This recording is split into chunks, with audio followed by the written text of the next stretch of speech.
Hello and welcome to another episode of TV on TV. I'm State Representative Tommy Vitolo. You're watching Brookline Interactive Group. It is Thursday, December 3rd, 2:30 p.m. and we've got a great show. I've got an interview I recorded a little bit earlier with the Brookline Community Foundation's new executive director, Gisele Puigbo, and it's really worthwhile, and I hope that you will enjoy it as much as I did. I like to start off by reminding folks, give me a call if there's something I can do to be helpful. 617-872-8921. That's my cell phone. You call anytime if you think that there's something I can do. You can email me at tommy.vitolo@mahouse.gov. But again, feel free to just pick up the phone. Let's talk. Before we get to the interview, I do want to run through some news. There are really two pieces of news, both related to legislation. The first is that the Massachusetts House and Massachusetts Senate both passed identical police reform language this past Tuesday, December 1st. It had been in conference since the end of July, and the language had started off very different between the Senate and House versions, but we've got language, it's been passed, it's now going to go to the governor. The governor can veto it, he can amend it, or he can sign it, and we don't yet know what he's going to do. Governor Baker hasn't said, but I just want to sort of quickly go through some of the items in the bill. Forgive me, I've got to check my notes. It's a long list. I think importantly, it created an independent civilian-led commission.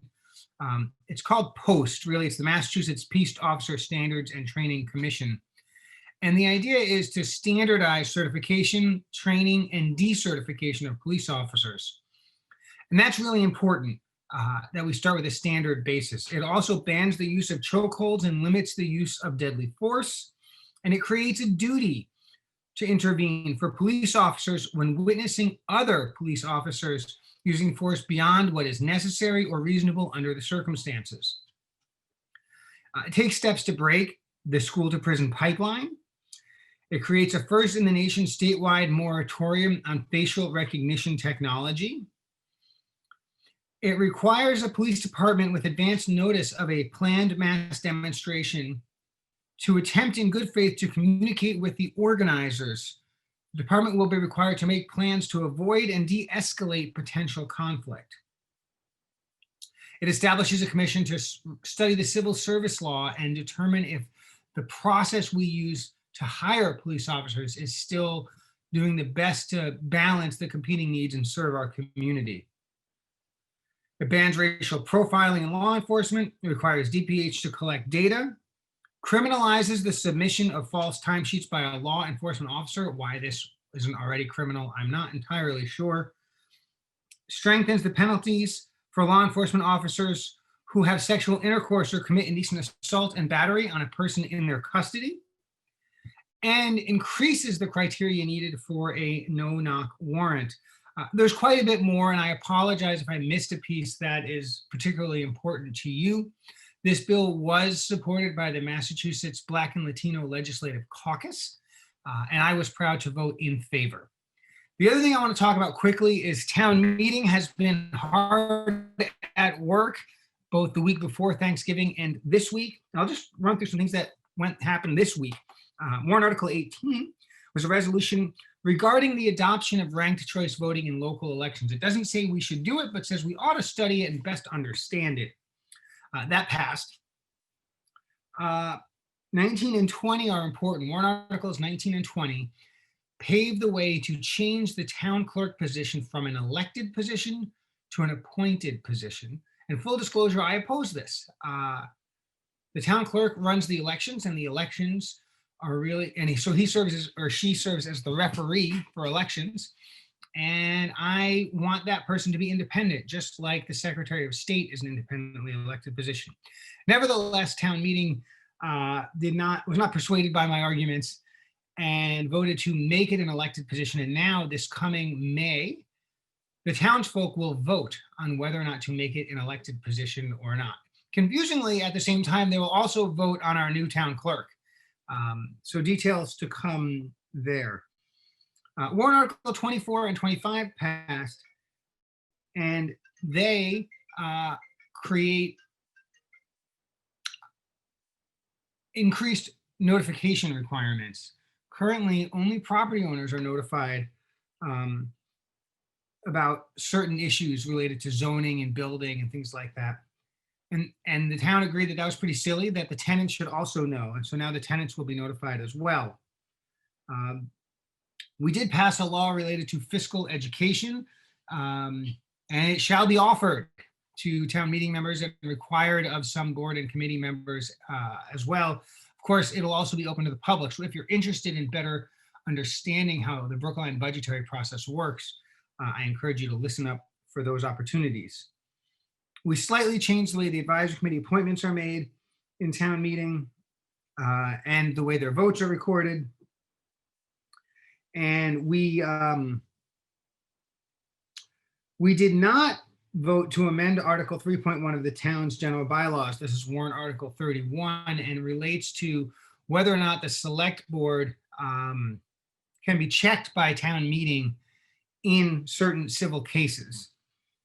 Warrant Article 32 and 33 related to budget equity and the town school partnership, and were embraced overwhelmingly. It's clear that the town is coming to terms with a differing set of needs, and the budget should reflect those needs. So enough about the laws. Let's go get to that interview. Again, it was recorded a little earlier. Apologies for the background. It is a virtual background. This is the real thing.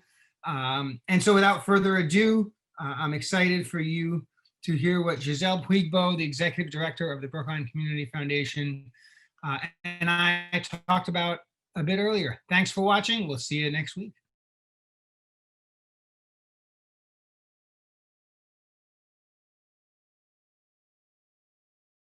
And folks, as promised, we're here today on Brookline Interactive Group with Gisele Ferro Puigbo. She is the new Executive Director for the Brookline Community Foundation. Gisele, thanks for being here with us. Thanks for having me, Tommy. I know you've really jumped in with 2 feet at quite a challenging time, but we want to start by finding out where you jumped from. Tell us about what you've been doing before you got here. Tell us about your experiences a little bit.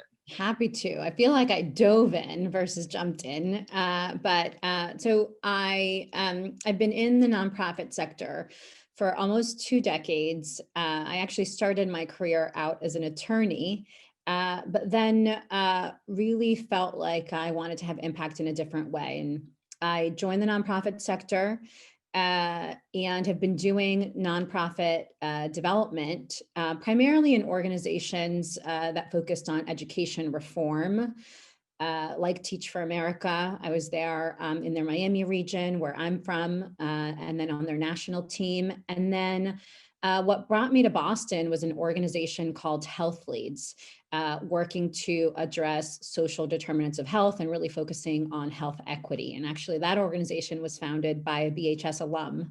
And so the connections are really interesting. I've been now in Boston for about 4 years and just really thrilled to be at the foundation. And, have you always known that the nonprofit sector is where you're meant to be? Has that always been a natural fit for you? The minute I joined, yes. I came from and come from a background, an immigrant family to this country, from the country of Colombia, where the nonprofit sector is not a thriving institution or a sector like it is here. It's definitely an American sector. I didn't know that there were organizations, people, foundations, corporations that gave money and funding and resources to nonprofit organizations to help them improve the lives of others. And the minute I joined the sector, I knew it was for me, and I hope to continue in it for many, many years to come. So the Brookline Community Foundation managed to convince you that they were the right next step for you. Why the Brookline Community Foundation? Of all the nonprofits out there doing great work, why BCF? Well, it's a great question because I asked myself that certainly when I even saw the role that was open.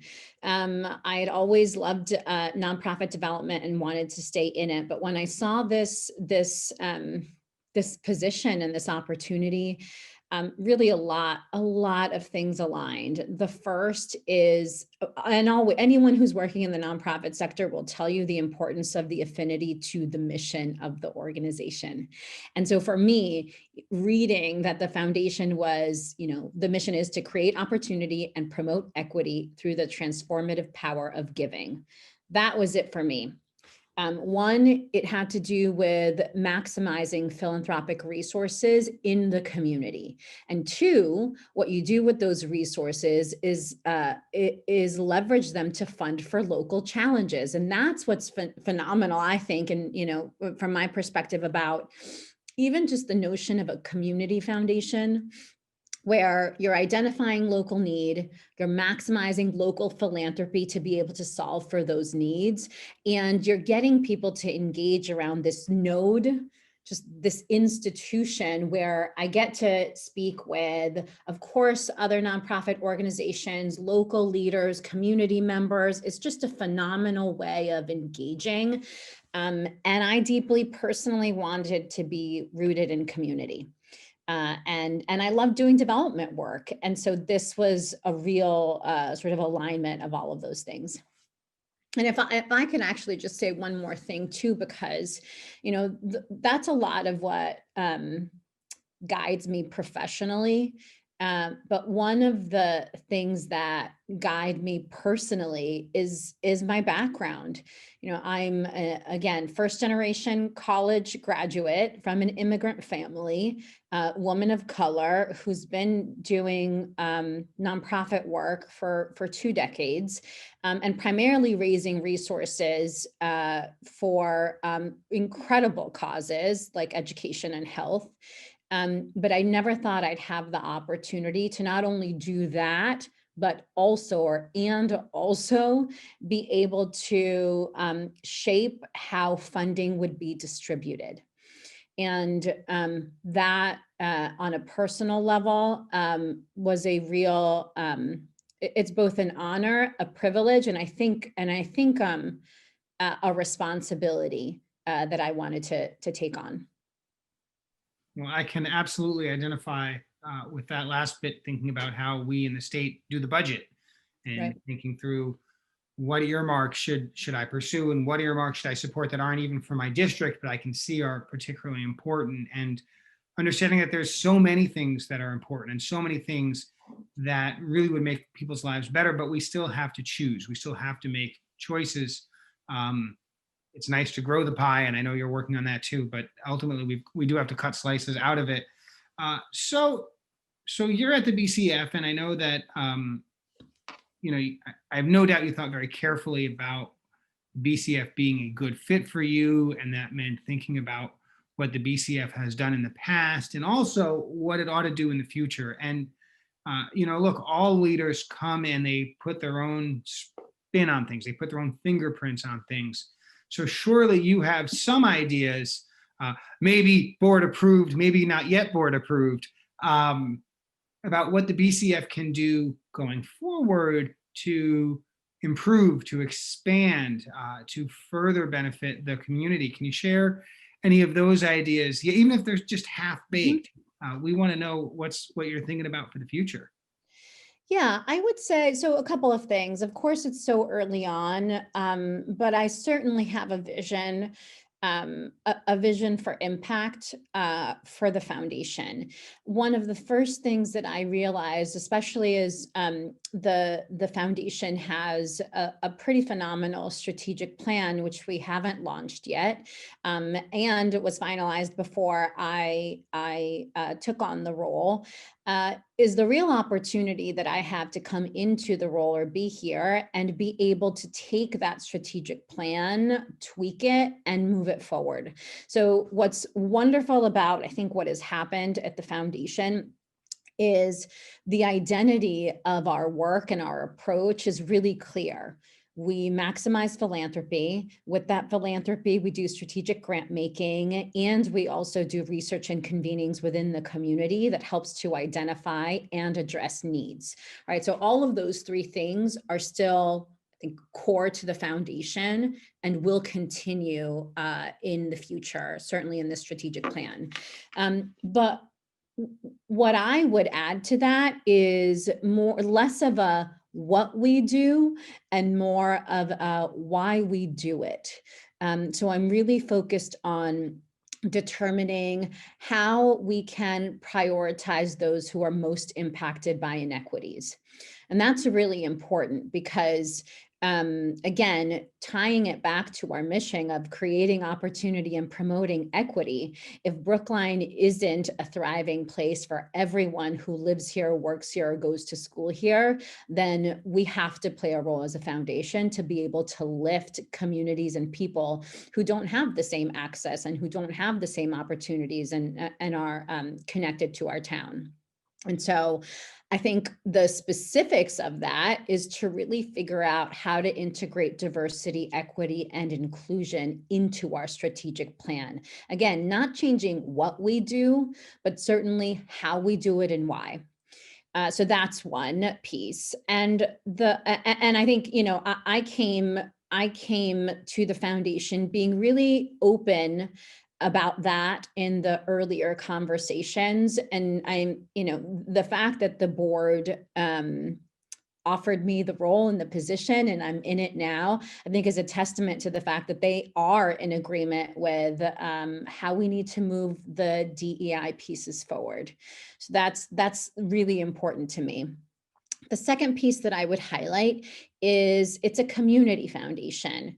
And many of the donations are from community members, and all of our donations are from community members. And I think that there's a role or there's a change that we can have in how we do our grant making.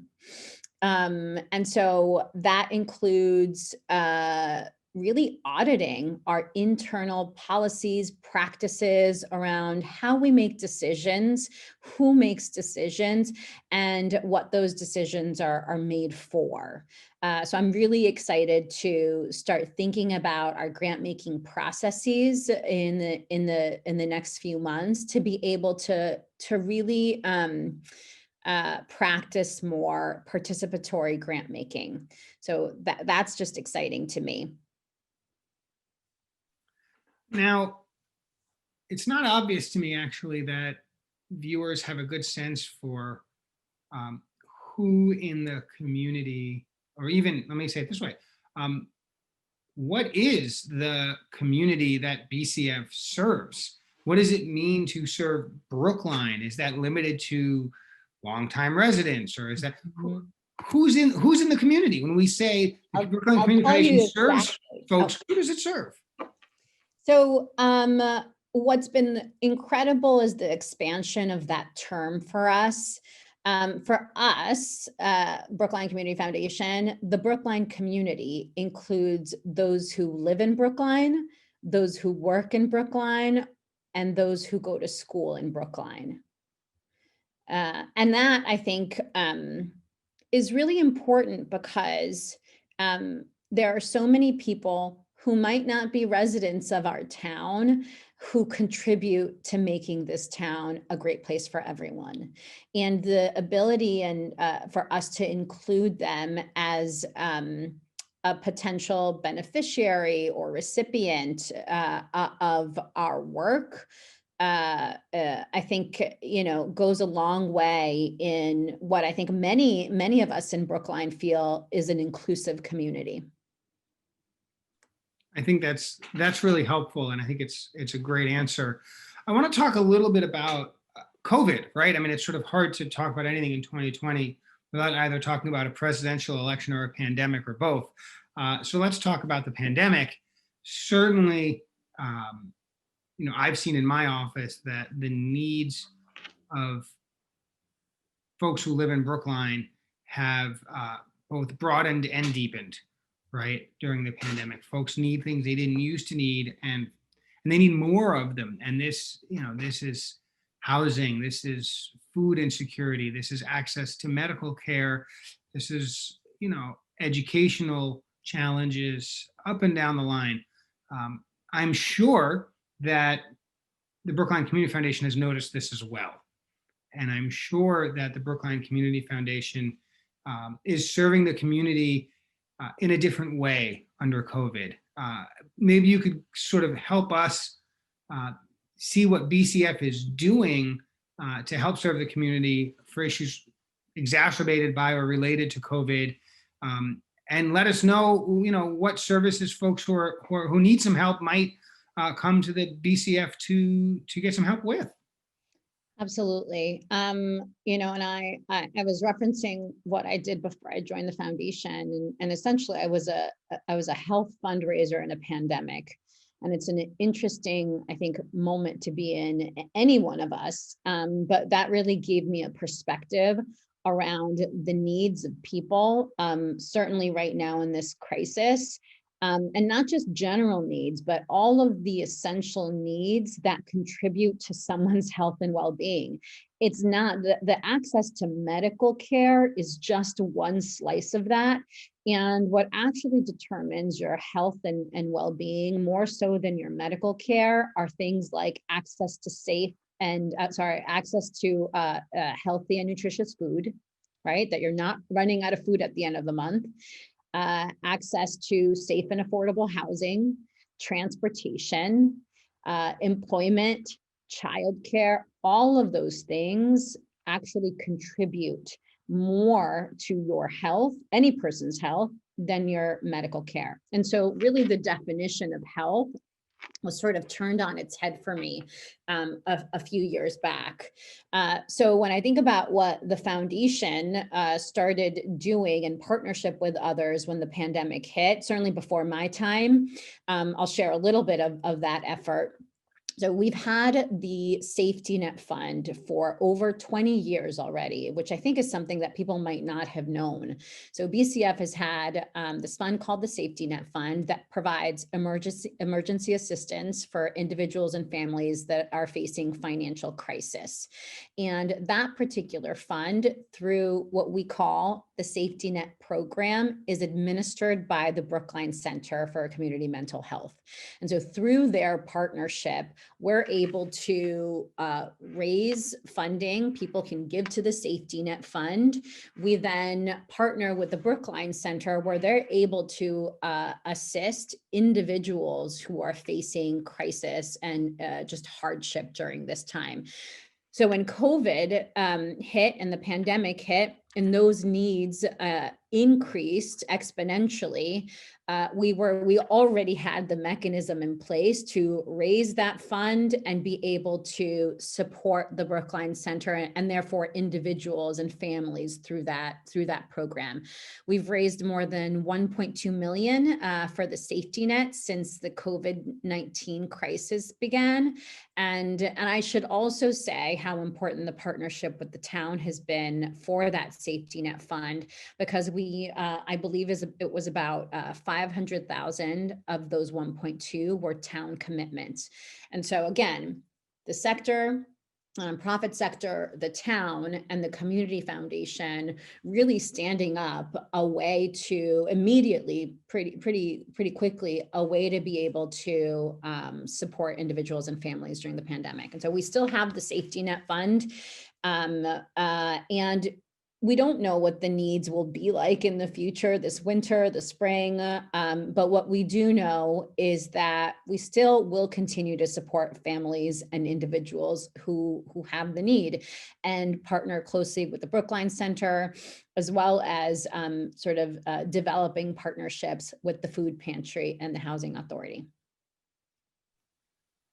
I'm thinking about the 1.2 million, including the $500,000 that came possibly through the Federal CARES Act through the town. I'm not actually sure, but also about the money that's coming from individuals, from organizations, from corporations. Mm-hmm. And I'm also thinking about the reality that we have. The word fatigue is being used, right? There's mask fatigue. Of course, there's election fatigue, right? People are just kind of burned out and tired having dealt with the pandemic for the last 8 months. Have you seen any evidence, or are you concerned that there will be a donor fatigue, that it'll become harder to raise the charitable contributions necessary to do this important work if this pandemic continues to drag on? I hope not. I think in any given year or moment in time, there's always the concern for donor fatigue, to be honest. It's not something that is new this year. As a fundraiser, development professional, I always think about, will donors continue to give to causes they care about, and at what levels, and what might impact that in their own lives. And so, during this time, what I do know, what I think gives me a lot of hope, and confidence, hopefully not false confidence, is that what we're seeing right now is that community members are stepping in and stepping up. I've seen data that tells us in the nonprofit sector that donors are continuing to give to causes that matter to them, as well as giving to COVID-19 relief. And so that is promising, because I think what organizations, certainly here in Brookline, still need is support from community members. And to the extent that, the BCF can both facilitate that, enable that, and support that, we're certainly here to do that. I hope that our community members continue to give when they can, and to remember that there are neighbors out there who, but for that support, may not be able to access food, may not be able to continue living where they do. And we're always happy to answer questions around where that funding is going to, or what it's going for. But it's things like food and housing. It's things like bills that can't be paid because people lost their jobs related to the pandemic. I certainly understand the possibility that you can't keep giving forever. But I think in this moment in time, certainly in a crisis, in a global pandemic, the need is there. And so for as long as we can do our work, the foundation will be supportive to those in need. One thing I've observed, and if you haven't yet, I suspect you will soon, is there's a challenge in talking about the needs in Brookline, because people outside of Brookline say, oh, it's a very affluent community, everybody's really rich, right? When in fact, that's not true, right? When in fact, Brookline has a substantial fraction of folks who live in subsidized housing. I promise you, none of them are rich. It also has a whole bunch of folks who are living in what Brookline still has left of workforce housing, or working in, or living in circumstances where they're underhoused. And of course, as you mentioned, there are many people in the Brookline community who don't sleep in Brookline, but who are important members to Brookline.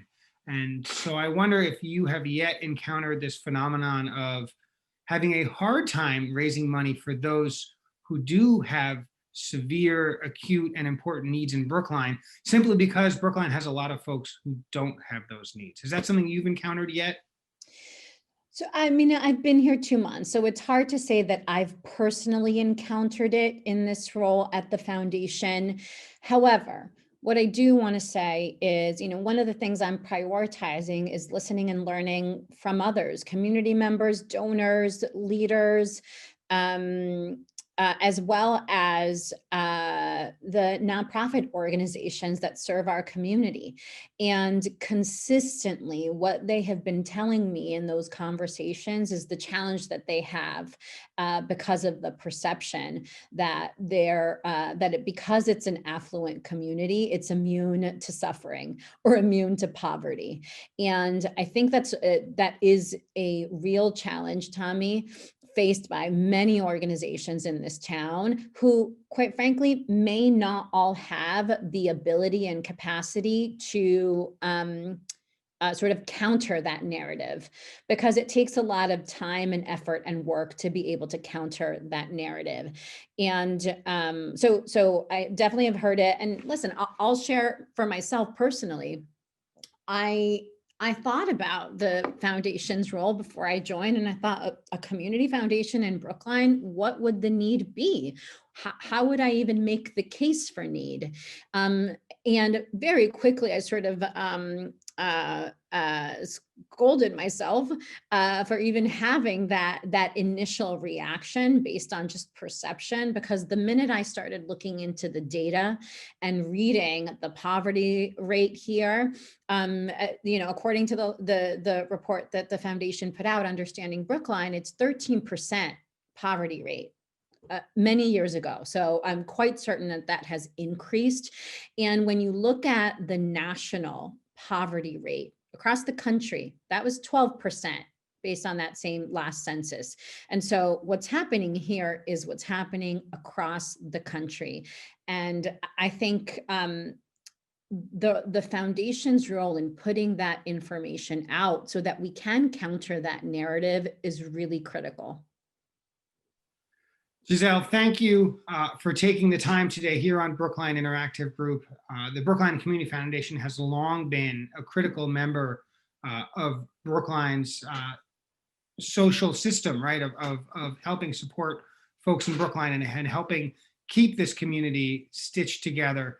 I have no doubt that the BCF will continue to do so, and I have no doubt that you will play a critical role in doing so. And so, we wish you nothing but success, and encourage you whenever the BCF is having an event, either virtually or in person, share it with me so I can share it with the world and try to get more folks participating in all of the things that BCF is doing, because really, it's really been an important organization for this community for so long.